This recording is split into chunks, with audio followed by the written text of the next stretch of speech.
What's the craziest event you've made it out alive from? In 1998 I went to a Slayer concert at a relatively small venue. I loved the band but I didn't appreciate how violent the crowd was going to be. There were groups punching on in the mosh pit as soon as it started and it was too packed in to move away.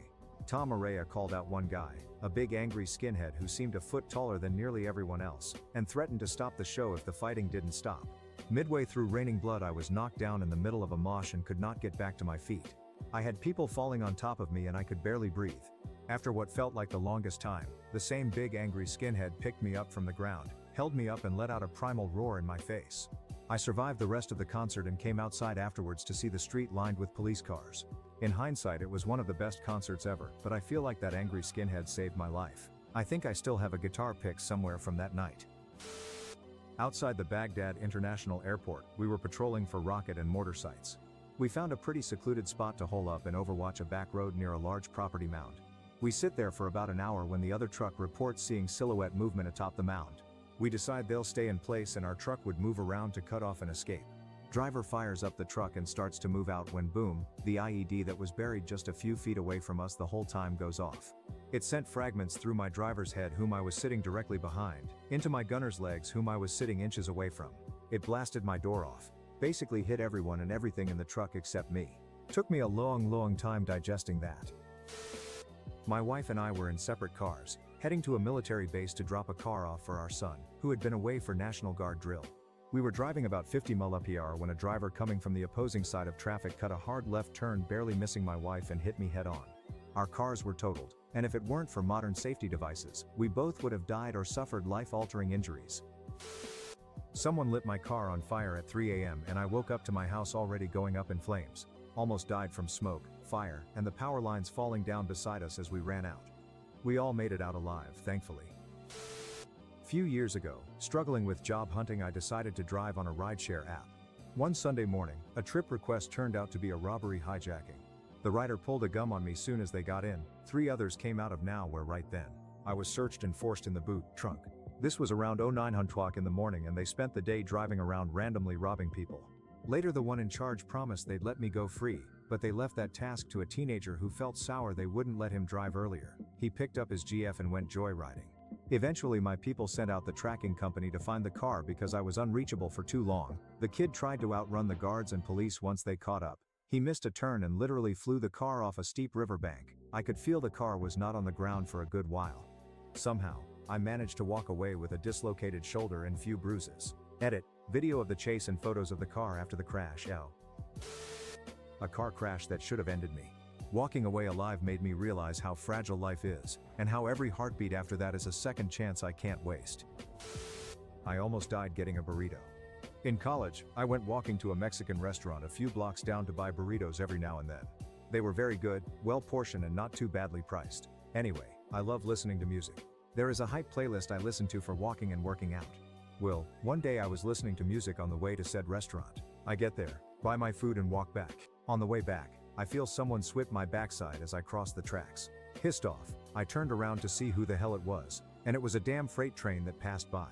It was not going fast at all, just pacing through the neighborhood before picking up speed once it was out of town. I was on autopilot walking and listening to music so much that didn't hear the loudest horn or see the massive train coming. A part of the train just ever so grazed me from behind. I seriously thought it was someone swiping my back. I rip my headphones out and I hear two things. The loudest train horn, a bystander yelling at the top of his lungs, "Are you ducking deaf?" I stopped wearing headphones for about 5 years after that. It's an even split between. Bolt from the blue lightning struck a lightning rod on top of a light pole about 6 feet from me. I had literally just walked away from that spot and gotten into my security cart, basically just a fully enclosed golf cart, after having a smoke break on the top level of a parking garage. A storm had recently passed over, but it was miles away and we had clear skies overhead, so I figured it was safe. I can't even describe how fucking loud it was. And the other was when a brake line blew in my '99 Explorer on the highway. I was doing about 80 mph, speed of traffic for that stretch of I-95, in the left lane, and there was a sudden dead stop ahead. I hit the brakes to start slowing, heard a thunk pop, and well, didn't slow down any. Through sheer fucking luck and either accidentally or instinctively dropping down a gear, over the next 15-20 seconds, I managed to swing onto the left shoulder, swing back into the left lane just before the shoulder ended, veer into the middle lane, jumped back into the left lane, and then finally found a clean river through the middle and right lanes onto the right shoulder, all in heavy and nearing standstill traffic. Once I was fully on the shoulder, I was able to reach the emergency brake. It was one of those left side pedal types, but too high to easily use in an emergency, thanks Ford, and actually stopped the truck. Got out, panicked, puked a little, checked on my dog, she was fine, and then collapsed into a full-on panic attack. Thankfully a bunch of people pulled over to help, I assume because it was standstill traffic and they had nothing better to do, lol, and pretty much handled everything for me while some nice old lady sat with me and, like some couple walked my dog, some dude went under my truck and found the line that ruptured, a lady called 8AA to get me a tow, and some other guy set up flares. Ran out of air 80 feet underwater on a shipwreck in Vanuatu when I was 16, took quite a long approach and the swim to the shipwreck was a workout so I burnt oxygen fast. Second time the ocean nearly ended me so now I stay out. Swimming pool electrocution. Actually went under at Tube 1 and by luck my roommate and neighbor heard my last gulp for help. Second up would be my father and me rolling our family Datsun off the emergency drain thing coming back from Yellowstone. Truck was completely destroyed and the people behind us thought we were dead. Had other stuff happen as well. The Plainfield tornado. It was a rain-wrapped F5 that had no warning. The sirens only went off about 2 minutes after it had lifted. My family was driving right into its path, our station wagon getting pelted with hail when my dad noticed shingles tumbling out of the sky. He spun the car around and sped back in the direction we were coming from. We would have driven right into it. I have a similar story. I posted one part of it but after we survived a tornado forming and swirling over our house, ended up being an F4 when it touched ground. My dad was convinced we had to drive to our grandparents in Tennessee. We were in northern Alabama. We packed everything and headed out, but we realized that we didn't have enough gas as the day before was my sister's birthday and we had gone out fairly far. That almost certainly saved our life. We were going to pass through Anderson Hills around the same time an F5 tornado hit it. After that, there was barely any Anderson Hills left. I remember hearing that tornado leveled a Piggly Wiggly. It was April 27, 2011. I was dispatched to a CPR in progress, arrived on scene and the PT was not in cardiac distress. They were however under the influence of heroin and the caller was elderly and had no idea what was going on. I arrived on scene and after a few minutes of this person yelling and treating medics like shit, got up and walked away. I was getting ready to leave the area and observed a random car I hadn't seen before. Ran the plates and it was stolen. Different neighbor advised that the occupant of the car was the same subject of the medical call. I recontacted the subject about a block and a half away and they wanted nothing to do with me. After 15 or so seconds of telling the subject to wait and briefly explaining they were legally being ordered to stop, I told them to put their bags down. That's when they started reaching into their duffel bag after being advised not to. The fight was on at that point and for the next minute or so, I held onto their right hand, in the duffel bag, while wrestling to the ground and eventually arresting. A loaded .357 short barrel was found in the duffel bag after arrest. My cover that shift was an officer who was afraid of conflict and actually drove the opposite direction after hearing the tones and that I was contacting the subject. Made it out alive with few scrapes but boy am I glad I trusted my gut and relied on my training. When I was 7 or so my mom and I were moving to another state and we were on the highway. I got tired and hopped in the back seat to sleep. A few minutes later my mom screamed and I opened my eyes to an 8x4 sheet of drywall coming through the windshield. It hit the driver's side pillar and rotated, driving the corner into the passenger seat. We were fine except my mom had some bruising on her arms and I had some glass in my eyes. There was a grapefruit-sized hole completely through the passenger seat where my heart would have been. Tie your sheet down. 150 plus mph car crash as a passenger, flipped at least 3 times and landed upside down. Only injuries were airbag bruising and I burned my hand on the muffler trying to get the driver out. Used up all my luck, though I can't play roulette anymore. Motorcycle. Another motorcyclist turned into my lane and was on a collision course. I yanked the handlebars real hard right then back left and the rear wheel picked up and skipped to the right by about 5 feet. Onward we went. Somehow it felt like nothing despite it being literally everything. April 27, 2011 in northern Alabama. The sky turned green and everything went silent as my family and I huddled in the middle of the hallway. Our house was the only one on the block without a functioning basement or storm shelter, and with one arm around my little sister and the other around my parakeet's cage, I prepared myself for the worst.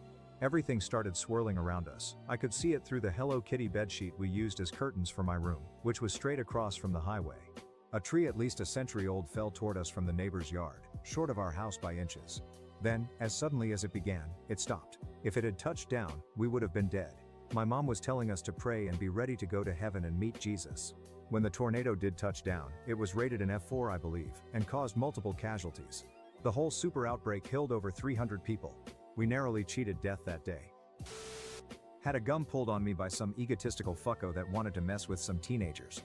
Even though I had that thing pointed straight at my face, I ran. Jumped over a fence into a yard and then ran through several more yards. And hid while imploring the neighbor not to shoot me, just call the cops. As soon as I saw the lights of the cop car, I jumped the fence and ran out into the street, only to have two cops frantically screaming at me to get on the floor with hands raised, while they pointed their guns at me. I was just a skinny teenager standing on our block with some friends. Laughed at a mugger's face when he was trying to get my wallet or phone. I thought it was just a kid trying to be annoying. He smacked me in the head with his gum. That's when I understood I was being mugged. The story's crazier actually. I was in a LAN house playing Command and Conquer with my friends. I was about to be destroyed when all of a sudden my friend's tanks just stopped. I was like alright, and was fully engrossed in the game and didn't realize their tanks stopped because the entire LAN house was being robbed while I kept playing. IDK if this count, but a terrorist attack. So there's a festival in my hometown and the police found a GOM on one of the stage. Luckily it's failed to explode. Only knew it after I read it on the news the next day. Literally I was only a few meters away from where's it found. Guy cut the Jacob's ladder on the freighter we were boarding in the Malacca Strait. I hit the water wearing 45-ish lbs 22 key of gear at 16 knots. Felt my life jacket get yanked over my head as I hit the water. I swear someone reached in the water and just caught my hand as I lost grip on the tattered life jacket. I broke the surface and one of our boat crew got a boat hook for me to grab. After being pulled back in, all boat crew swears I was 60 feet, 18 meters in front of them on impact since I was last off. No one could or did reach in the water for me from their report. Only reason they drove up was for potential body recovery, hence the boat hook. Broke my right collarbone, was unable to swim rescue myself since I'm right-handed. Arm flat out wouldn't raise. Took two guys to pull me out of the water since I was basically helpless. No matter how much I argued, my statement wasn't accepted until I removed the part that someone grabbed me. I was in shock. I was delirious. I misremembered. 6 witnessed my fall. No way I could recall correctly. I took the hint, rewrote the statement and finished my tour. I know what it feels like to be pulled in water, and I know I'm here because someone or something did. Whether the boat was closer and didn't want to be in trouble for being too close, or divine intervention, I'm alive. I'd just like to know who to thank.